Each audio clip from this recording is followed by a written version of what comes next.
Far away in the galaxy, there is a planet called Zalarex is ruled by females who are strong, fast, and fearless. For hundreds of years, they believed they were the best in the universe. They thought their males were powerful, brave, and the most attractive too. Them other species were weak, slow, and soft. Their army was always ready, their skies were always protected, and their leaders were always proud. But everything changed one day when something small and unknown entered their space. It was not big, it was not fast, it was not loud. It was a human ship, a simple round gray thing floating near their science moon. Zalaran radar team saw it first. They called the High Council and sent a message. Unknown object spotted near Research Base 4. The Council sent a special scout team led by female officer Zira. Zira was smart, calm, and strong. She never failed any mission and always followed orders. She was also curious, very curious about the unknown. Her ship reached the human craft in just 2 hours. She saw it from the window and narrowed her eyes. It was damaged but not fully broken. She gave the signal and her team moved in with caution. They opened the door of the strange craft and walked inside. The lights inside were soft, not red or blue, but white. The air was different and warm, and then they saw them lying on the floor, unconscious. 3 males, but not Zalaran. Their bodies were smaller, their faces smoother, and their hair was short and soft. Zira stared at them. These were not warriors, they were not soldiers. What were they? She stepped closer and looked at the face of one of them, and then it happened. His eyes opened, brown eyes. He looked at her, and he smiled. Zira stepped back, her heart beat fast. Why did he smile like that?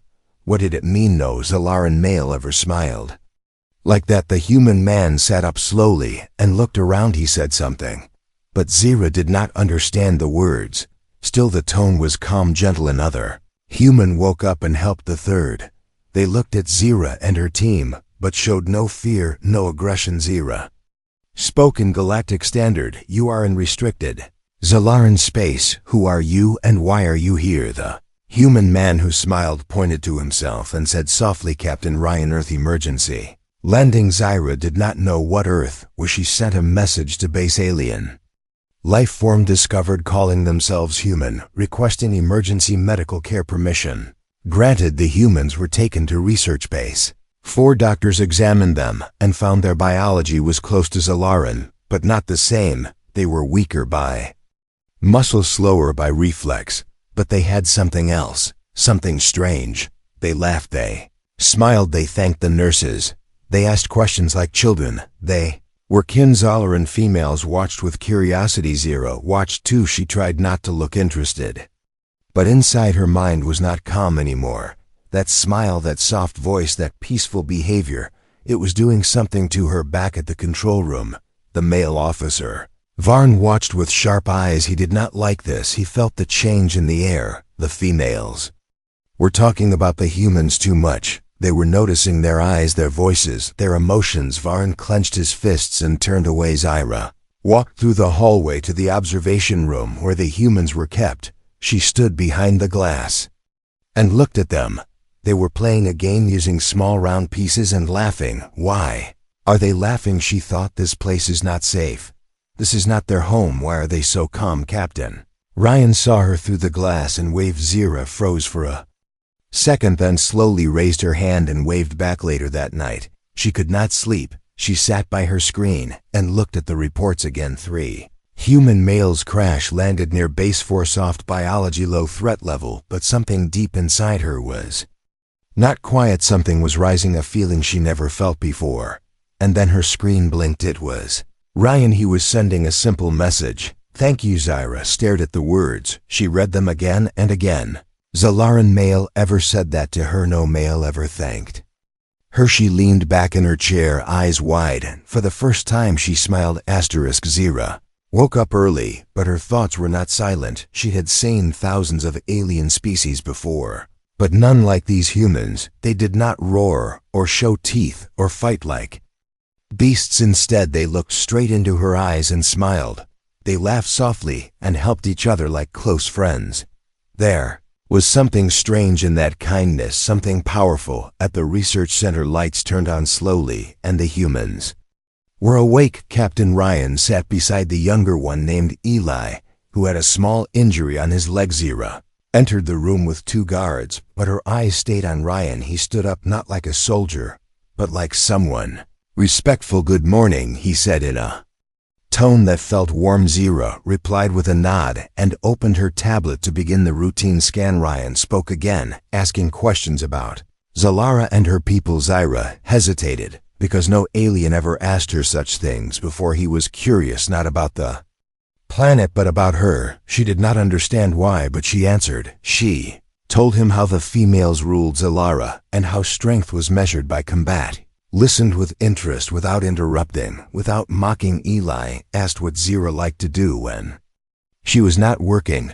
The question confused her because no one had asked that before. Her life was always duty, training, mission. Silence. Ryan smiled again and said, "Where we come from, we believe people are more than their job." Zira blinked. What does that even mean? She thought outside the observation window. Several Zalaran females were watching. They whispered about the humans. Their movements were soft but confident, their words strange but beautiful. One of the scientists, a young woman named Telra, said, "I thought softness was weakness, but they seem so balanced, so alive." In the control room, Officer Varn watched with a frown. He noticed the way Zira looked at Ryan. He noticed the way the other female stayed longer near the human rooms. He noticed, and he hated it. These creatures are changing our people. He thought they must be sent away soon. Back inside, Ryan offered Zira a small metal object. It was round and flat. He said it was called a coin, something humans used for trade in the past. "It is not valuable now, but I carry it for luck," he said. Zira held it gently and asked, "What is luck?" Ryan laughed, not in a loud way, but in a soft human way. "It means sometimes things go right even when they should not." Zira stared at the coin, then at Ryan. His eyes did not look strong, but they held something deeper. She did not know the word for it, but it felt like energy, like truth. Later that day, Zira returned to her quarters and opened her data pad. She replayed the moment Ryan gave her the coin. She zoomed in on his hand. His skin looked soft, yet he had carried his crew through a crash.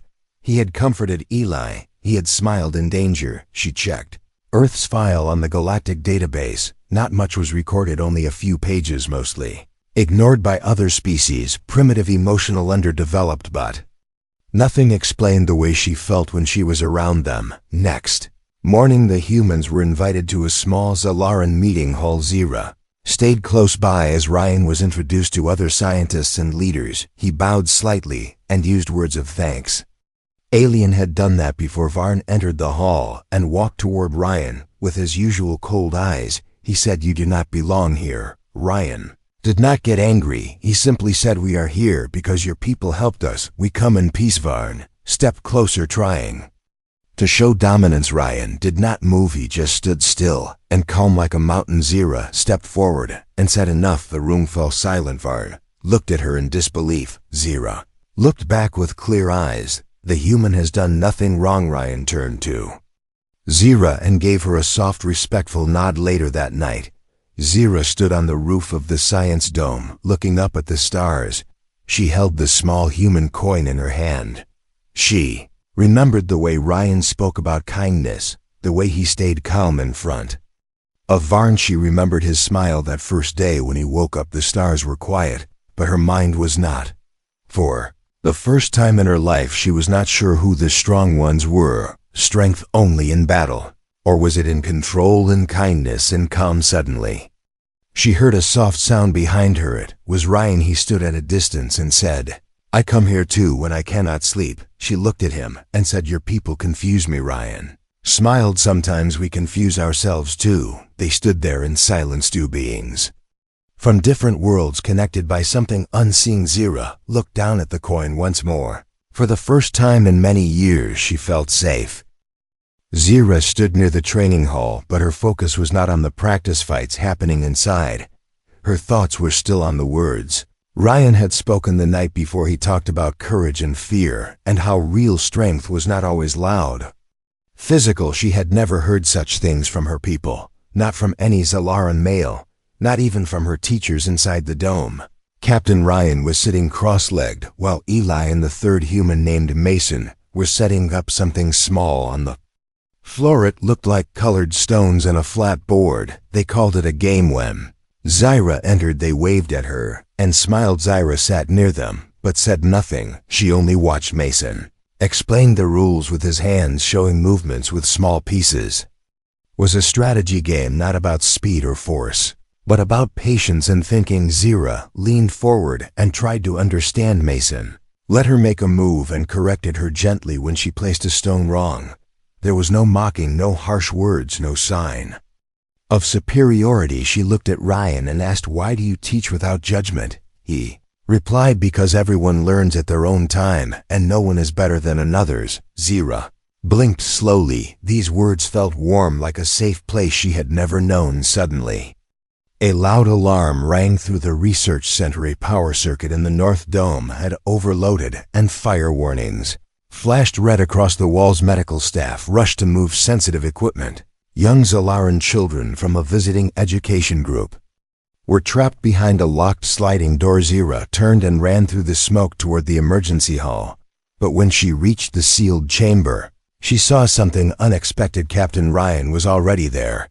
He was not running or panicking, he was guiding the children with his hands, using calm, clear words and pointing toward the small vent near the floor. One by one, the children crawled through the space while fire suppression drones buzzed overhead. Zyra helped pull them out from the other side and held one child close who was crying hard. She looked up at Ryan, who came out of the smoke coughing, but still steady. "You risked your life for them," she said quietly. He replied, "They were scared. Someone had to help." Later, in the debriefing room, Zyra sat across from him in silence. He looked tired but peaceful. No medals, no speech, no glory, just calm presence and steady eyes. She asked, "Why did you not wait for you?" Said, "Because fear waits, and I do not want to live in fear." The answer sat in her chest like thunder waiting to break. That night, a small ceremony was held by the base commander, not official, but respectful. A thank you spoken in front of the research team. Varn was present and said nothing, but his face was tight and his hands folded too hard. Zyra could feel his judgment like cold air in a warm room after the event. Zyra walked alone to the data garden, where memory trees grew in crystal form. Each tree held a history, each light a life. She sat under one and placed the small coin Ryan had given her beside a glowing root. This coin had no weight, but its meaning pulled her heart down in a strange way. She remembered her training, her past, her victories. All her life she had been taught that strength came from dominance, from muscle, from silence. Now she had seen another kind of strength. A man who smiled in danger, a man who helped instead of shouted, a man who held no rank here, but stood taller than most. She felt the change inside her like wind shifting direction. Next day, during a regular class session, Zyra invited Ryan and Mason to observe Zalaran cadet drills. They watched in silence while young females sparred with wooden blades. After the session ended, one cadet asked Ryan how humans train. Ryan said, "We train our bodies, yes, but we also train our minds and hearts." She asked, "What does training the heart mean?" He placed a hand on his chest and said, "Learning how to stay kind when the world is not kind back." Zyra watched the cadets go quiet, their expressions unreadable, but their minds clearly moving. She saw Telra in the back nod slowly, like a puzzle piece had clicked into place. Later, in the hallway, Varn approached Zyra. He said, "You are letting these creatures influence our culture." She answered without fear, "Maybe our culture needs to learn more than just how to fight." He looked at her with disbelief. "You are a warrior, Zyra, not a philosopher." She looked back calmly. "Maybe I am both now." As Varn walked away, his steps were sharp, his shoulders tense. He knew he was losing the control he once had. Back in the human quarters, Ryan looked at a screen showing Earth from orbit, a small photo from a past mission. Zyra entered without speaking and sat beside him. They watched the image in silence. "Blue, green, white, peaceful, beautiful," Ryan said softly. "That is where I learned what strength really means." Zyra nodded and closed her eyes for a moment. For the first time in her life, she wanted to visit a world not to conquer, not to study, not to fear, but to understand, and perhaps to feel that kind of strength in her own heart. The wind on Zalara's southern cliffs moved like cold whispers, but inside the research dome, the air was warm and different. It was filled with laughter, questions, soft voices, and something else. Something invisible yet. Growing Zyra walked slowly past the medical wing, her eyes scanning the glass walls where the humans were helping. Eli recover from his burns. Nurses watched them closely, but their expressions were not cold anymore. One nurse leaned closer than usual. While handing Mason a cup of blue nutrient fluid, another asked Ryan if he could tell more Earth stories, especially the one about the mother bird and her young outside the dome near the power grid too. Zalaran females stood with datapads, but their eyes were not on their work.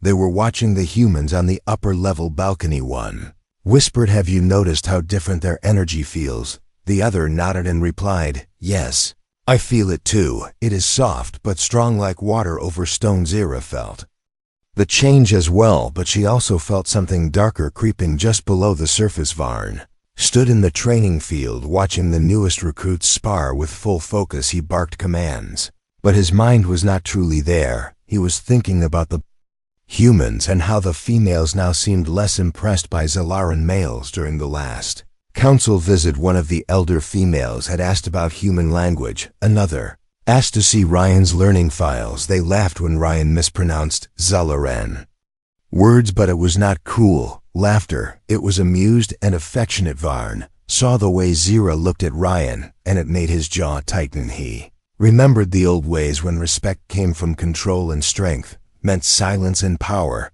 Now the old ways were cracking like glass under heat. Later that night, Varn sat with two other senior officers in a private chamber filled with dim orange light. They spoke in low voices about the human presence. Varn said, "This is no longer a visit, it is becoming influence." One officer asked, "What is your concern?" "They are peaceful." Varn replied, "Peace is the most dangerous disguise, because it does not show its edge." Stood and placed a small dataship on the table. It contained footage of female guards smiling at human jokes, of medical teams spending extra time near Ryan's quarters, of Zyra walking slower when Ryan spoke. The officer frowned and said, "This is not violation, but it is change." Varn's voice dropped lower and colder. "Change is a shadow before it becomes fire." Meanwhile, inside the dome, Ryan was teaching Eli a simple breathing technique used by pilots to control anxiety. Zyra observed from the doorframe, arms crossed, but her face unreadable. When Ryan finished, he looked up and met her gaze. She stepped forward and said, "I want to learn that too." He smiled and nodded, and soon they sat facing each other, palms resting on knees, breathing in and out with rhythm. Air between them was silent, but full. Later she asked, "Do your people not fear showing emotion?" Ryan looked at her and replied, "We fear pretending more than feeling." Her chest felt heavy at those words, like something inside her had been quiet too. Long far away in the command tower, Varn uploaded a secret message to the High Council Security Division. Request to begin evaluation protocol on alien visitors. Label Priority Amber. Inside the mess hall, Mason helped two Zalaran engineers fix a broken water module. One of them joked, "You humans have weak arms but clever fingers." Mason laughed and said, "Sometimes we use our minds before our muscles." They nodded slowly behind a wall. Telra listened and smiled to herself. She later wrote in her research log, "Humans seem to influence our emotional patterns in ways unpredicted. Is increased calm among staff when they are near and communication becomes more relaxed." She paused before writing the last line. "It is not weakness, it is warmth, and it is working." Next morning, Zyra entered the council chamber, where 5 female leaders sat in silence. Varn stood near them, his eyes on her like fire under ice. The High Matron asked, "Do you believe the humans are a threat?" Zyra answered, "I believe they are different." The matron asked again, "Do you believe they are changing our people?" Zyra replied, "Yes, but change is not always danger." Behind her, Ryan waited just outside the chamber, his hands folded behind his back. He did not know the language, but he knew something was being decided. Later, Zyra met him near the garden walls and handed him a small silver band. "This is a token from our council. It means observer and guide. You are now permitted to visit outside the dome under escort." Ryan took the band and looked at her with a quiet question. She said, "Not everyone agrees, but enough minds are open, now in the shadows. Varn watched from a high balcony, his face a mask carved in stone. He did not speak, but his next plan was already forming like smoke inside. Glass back inside his quarters, he opened an old encrypted file labeled Project Schildweilis. Fingers hovered over the activation code. If they will not leave willingly, then they will be removed, he whispered to the silence. They may have kindness, but we have control for now. The sky above Zalara was heavy with violet clouds, but inside the domes something much heavier was building, not in metal or fire, but in silence and secret. Varn walked through the hallways with smooth steps, his face calm, but his eyes sharp like a closed blade. He had seen the Council's decision and heard Zera's defense of the humans, but what hurt more than the words was the way some females now looked at the humans like they were discovering a new kind of light. Something quiet had shifted, and Varn knew if it was not stopped soon, it would grow beyond control. In a secured underground room away from the main facility, 3 male officers sat around a black console. Varn activated the interface with his ID chip, and the room lights dimmed into red. He spoke clearly into the system. Begin Phase 1 of Protocol Schildweilis. Officers nodded without speaking. Each one had watched their position weaken since the humans arrived. Each one had heard whispers in the training halls and the research wings in the gardens. Some females said they admired human calmness. Others spoke of emotional strength and peaceful power too. Varn, it was a sickness disguised as evolution. The plan was simple and careful. First divide, then isolate, then remove back in. The observation dome. Ryan stood beside Zera, watching a holographic map of Zalara's outer regions. She explained how the energy currents flowed through the mountains, and why only few beings could survive in the cold valleys. Ryan listened with focus. Nodding slowly, he asked, "What do your people do when someone does not follow tradition?" Zera thought for a moment, then replied, "We are trained to correct or contain." Ryan looked at her, his voice soft but clear. "What if the tradition is wrong?" She had no answer, only silence. That silence followed her into the next meeting with the base commander, where new orders were waiting. Ryan and Mason were being assigned to assist with a satellite calibration mission in the upper atmosphere. It was far from the dome and out of contact range for nearly 12 hours. Zera found the timing strange, but the order was official. She looked at Varn's signature at the bottom of the document, and her breath slowed. Ryan accepted the assignment without protest. He packed, calmly joked with Eli, and promised to return with images of the stars from above. When Zera came to see him off, he placed something in her hand. It was a folded note handwritten on human paper. "Keep questioning," it said in small clear letters. She watched his ship rise into the sky until it vanished into the violet cloud. 6 hours passed, then 8, then 10. "Oh, signal no return." Zera stood in the control room, her eyes fixed on the blank screen. Varn entered with slow steps and said there was interference from the upper storm belt. He suggested rest and patience, but Zera felt a weight in her chest, like a scream trying to form without voice. She went to the communication chamber and checked the log. Something was wrong. Transmission pings were blocked from within, not outside. She checked the code and found a redirect hidden under an old emergency patch. Someone had buried the signal on purpose. Her heart raced as she downloaded the data to her private device. Then came a soft knock on her door. It was Telra, her eyes wide with fear. She said Ela was missing from the medbano. Warning, no trace, no alarm. Zera moved fast through the halls, checking cameras and entry logs. They showed nothing, but she knew something was being erased in real time. She accessed the lower deck manually through the old maintenance shafts and found a hidden corridor under the hydro systems. The air was cold and silent and smelled of copper. Then she heard a soft cough. A voice. Eli. He was locked in a side room, bruised but alive. He whispered, "They tried to take me. They said humans are poison. They said we are stealing their places." Ira's eyes burned, but her voice stayed steady. "You are safe now. I will not let them erase you." She carried him back to her quarters and hid him under her access level. Then she activated a direct message channel to the Council. Emergency override code attached with signal logs, command tampering, and proof of false mission routing. She spoke into the mic, her voice clear and sharp. "This is Officer Zira. REPORTING, internal sabotage, linked to Protocol Shieldvale, requesting immediate review and halt of all operations targeting human guests."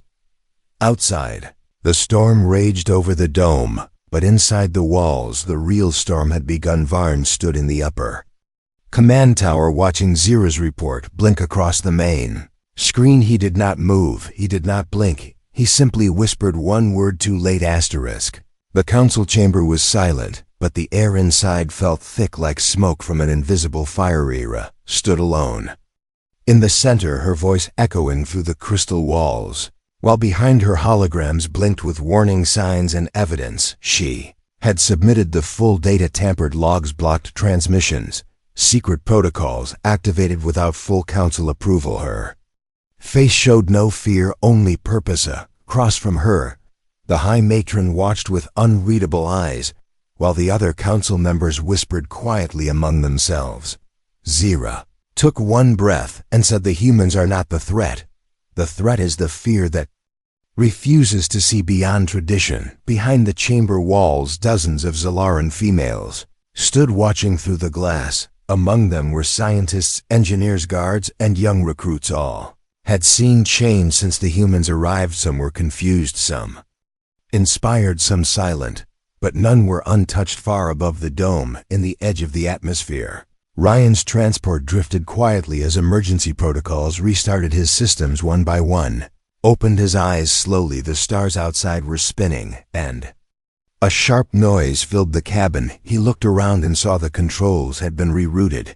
He ran a diagnostic. The path had been altered deliberately. Logs had been cleared. He tapped the console and sent a pulse, a short burst of signal encoded. One chance to reach anyone still listening. Back on the surface, a small light blinked on Zira's private console. The signal came through alive. She turned and faced the council again and said, "The human is not missing. He was silenced by us." Varn stood near the rear, Arch's arms crossed and jaw locked in place. He knew what was coming. He knew the pieces were in motion. He stepped forward and said, "Sometimes survival demands hard choices." Zira looked at him and replied, "Survival without truth is just another name for fear." The High Matron raised her hand and silence fell.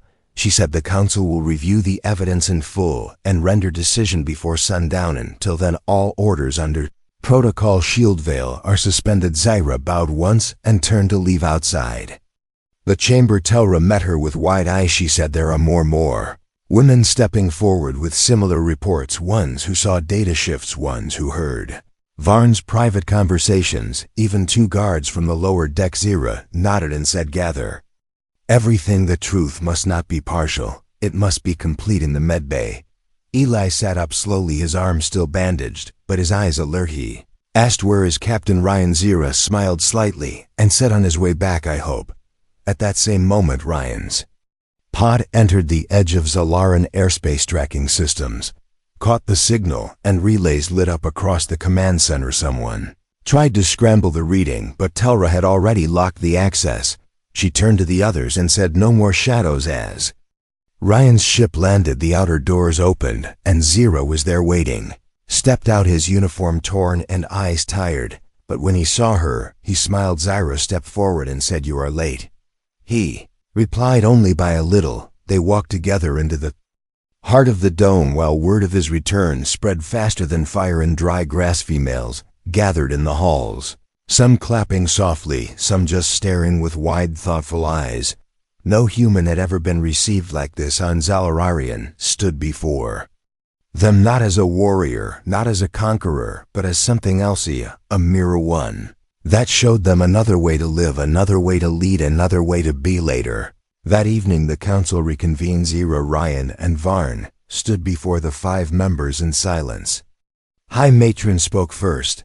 "The evidence has been reviewed and verified. Protocol Shieldvale is hereby terminated. Its use was unauthorized and in violation of our founding laws." She turned toward Varn. "You are relieved of duty pending further review." Varn said nothing, but the stillness in his shoulders spoke of storms inside. He turned and walked out alone. The High Matron faced Ryan and said, "We welcome you, not just as a guest, but as a voice from a world different than ours. You have shown strength. Without force, and for that, we must listen." Ryan bowed his head slightly and said, "I came here by accident, but I stayed because someone believed I should." He looked at Zira, and she nodded once. After the assembly, Zira and Ryan walked through the crystal garden where memory light bloomed from every corner. She stopped near one glowing tree and placed her hand gently on its bark. She said, "This tree remembers every change, every shift in our culture. It will remember today, too." Ryan looked up at the tree and asked, "What name will it give this moment?" Zira replied quietly, "The day the truth returned." Behind them voices rose in Songa, Zalaran melody once used only for war, now being sung for peace, soft and strong, just like the visitors who had changed everything without lifting a weapon.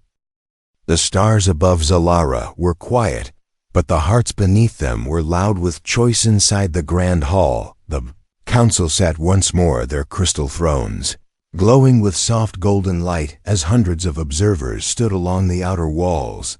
The final decision had arrived, and all of Zalara would feel its weight. Ryan stood beside Zira, his eyes calm, his posture firm, though he was surrounded by warriors, scholars, and elders who once saw him as nothing more than a lost visitor. Now he was more. Zira stepped forward and addressed the council, her voice steady like the ground. Before a storm, she spoke, not only for herself or for Ryan, but for all who had seen something new in these humans, something rare. She said, "We stand today at the edge of two paths. One leads to old fears and controlled silence, the other to something we do not yet fully understand. But it is a lie that is here, and it is asking not to rule, but to be heard." There was no sound in the hall, only the slow breath of 1,000 listeners. Varn entered through the eastern arch, escorted by 2 guards, his eyes colder than before, but his steps still proud. He requested one final statement, and the council allowed. Ith walked to the center of the hall and spoke clearly. "You say peace is strength, but I have only ever seen peace as pause before weakness." He turned to the crowd. "You admire the humans because they speak soft, because they feel openly, because they look different. Softness fades and emotions crack when pressure comes. You think you are changing for the better, but I say you are surrendering." He turned sharply and looked at Zira. "They will leave, and when they do, you will see the strength you threw away." Zira did not answer with words. Instead, she stepped aside and motioned to Ryan. He looked across the room, then reached into his jacket and pulled out a small sphere glowing blue. It was a recording. Placed it on the central pedestal and activated. Ida projection appeared above it. Moments from the past days played in slow silence. Ryan pulling the children from Fire Mason, helping repair broken tools with engineers. Eli teaching Telra how to laugh without fear, and Zira watching it all, her eyes softening frame by frame. Then came words not spoken by Ryan, but by Zalaran women, recorded in private, words of wonder, of curiosity, of reflection. "I never knew gentleness could make me feel brave. He listens like my voice matters." When he smiled, I felt seen. When the projection faded, the silence was no longer empty, it was full. Zira looked at the council one last time and said, "They did not come to change us. They came and we changed ourselves. By force, not by strategy, but by presence." The High Matron stood slowly, her robe trailing behind like sunlight through shadow. She said, "The council has spoken. The humans will not be removed. They will be offered status of peaceful exchange partners with extended stakes. Alara will open new dialogue with Earth and begin cultural learning. This is not surrender. This is growth." The crowd released its breath like wind through stone. Some cheered, some cried. Some only stood silent, trying to understand what they had witnessed. Varn did not move. He stared at the floor, then turned and walked out slowly with the weight of a lost era on his shoulders. Later that night, Ryan stood on the outer balcony of the research dome, watching the stars like he used to back home. Zira joined him without a word. They stood shoulder to shoulder, not as alien and outsider, but as equals. She said, "When I was young, I used to believe strength meant never bending." He smiled gently and said, "Now you know strength sometimes bends and never breaks." She nodded slowly, then handed him a piece of stone from the council chamber floor. He asked, "What is this?" She said, "It is from the place where change was born." He placed it in his pouch and said, "I will carry it with me, always far below the dome." Young Zalaran recruits practiced a new formation, not for battle, but for cooperation and designed exercises mixed with traditional drills. A new blend forming from two worlds in the sky above Earth's symbol appeared in the shared Alliance network for the first time, not as threat, not as inferior, but as equal. Ryan sent one final message back to Earth, his voice calm and honest. "We came here by accident, but what we found was more than new life.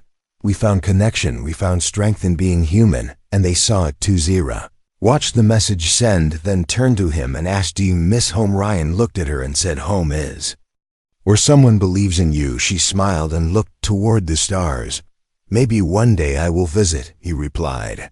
"I will show you the birds, the mountains, the cities, the stories, and I will show you how soft things can still be strong." They stood together watching two moons rise over the edge of the world. Two shapes different, yet beautiful, just like them, just like peace.